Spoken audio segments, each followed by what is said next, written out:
Hi, I'm Forever, your friendly DM, and welcome to the Outcast Guild, where we want to help new players get into the game we all love. And hey, before we get started, if you like what you see today, please make sure to follow us on wherever you found us, and if there's something you want us to cover in the future, tell us in the comments section. We'd love to hear from you.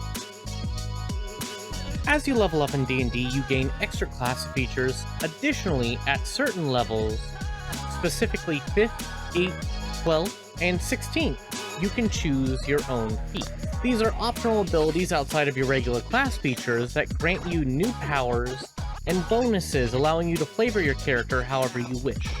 One feat that sounds great on paper is Mage Slayer. It's a classic anti-magic user ability, allowing you to give disadvantage on creatures that are concentrating on spells whenever you damage them, giving you advantage on saving throws made against spells cast within 5 feet of you, and most famously, when a creature is within 5 feet of you and they cast a spell, you can use your reaction to make a melee attack against them. Now this one does sound pretty strong. It's a martial counter to the Warcaster feat, and it seems like the perfect feature for shutting down any spellcasters you face. In practice, because in actuality, the Mage Slayer really falls flat. Firstly, the 2014 Monster Manual didn't feature many magic-using monsters, and by the time more casters did show up, there was already better martial feats. Secondly, many DMs don't treat concentration as a core story or tactical element for boss design. Instead, they give bosses spell-like abilities that don't require concentration, or just forget about concentration entirely, making Mage Slayer's core feature pretty worthless. Then there's the vague wording of this feat, causing many fights to emerge, as does the attack happen before or after the spell is cast?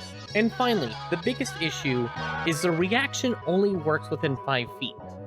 Meaning that if you're playing a creature like a bugbear or even a monk that has an extended range, you're not able to do anything. As any spellcaster will tell you, never get within 5 feet of the melee, because that's called the death zone. Now because of all this, Mage Slayer really faded into obscurity. It was too situational, and by the time more feats were introduced, it really started getting outclassed. The only thing allowing it to shine on its own was the reaction, as it was the only option for a martial character to be able to shut down spellcasters.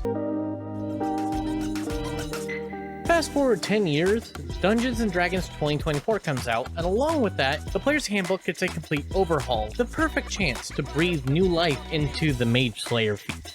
That would be if Wizards of the Coast actually cared about it. So what did they change? Well, instead of the old advantage on spells saves within 5 feet, you now have a brand new ability allowing you once per short or long rest when you fail an intelligence, wisdom, or charisma saving throw, you can choose to succeed instead. Honestly, it's pretty great. Those are more common save types, especially at higher levels, and mechanically, when coming down to the classes that would typically take this, those are saves that usually are their weak point. Now the feat did keep the part about your damage imposes disadvantage on concentration checks, but they removed the most iconic part of the feat. Your ability to punish spellcasters has been fully removed, and now it just gives you a +1 bonus to your strength or dex. Now, granted, this feat is now a lot more reliable, but it's missing that flair the original had.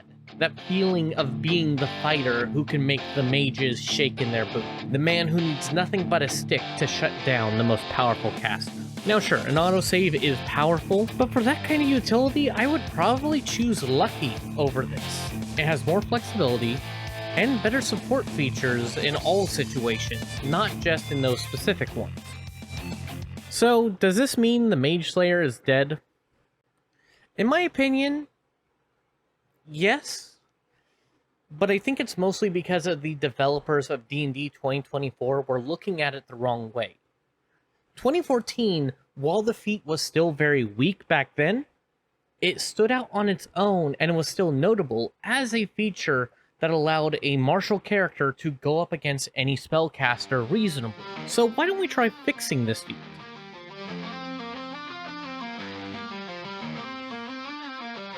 Alright, so in my version of the new Mage Slayer, it will keep the unique abilities of the 2014, but also with a little bit of flair from 2024.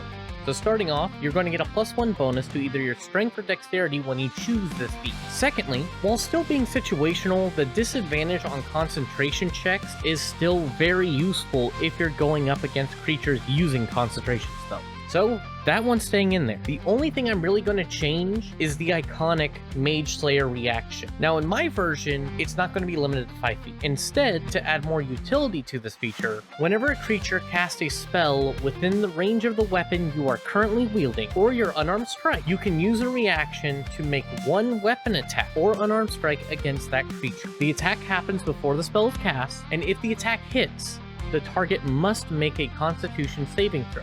The DC is equal to 8 plus your proficiency bonus and the ability modifier used for the attack. On a failed save, the spell fails and has no effect. Additionally, the spell slot or use is expended.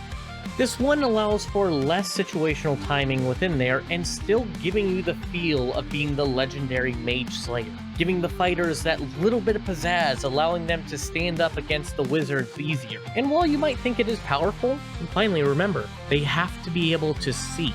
While yes, casting a spell might reveal your position, it doesn't mean that it's revealed when you're casting it, rather after you've cast the spell. Now, if you want this new version that I'm calling Spellbreaker, along with a couple magic items to really sell the idea of being a Mage Slayer in your own game, then go check out our Fourth Wall store where you can go get your own PDF for completely free called the Mage Slayer. Now, with all that out of the way, thank you so much if you stuck around this long.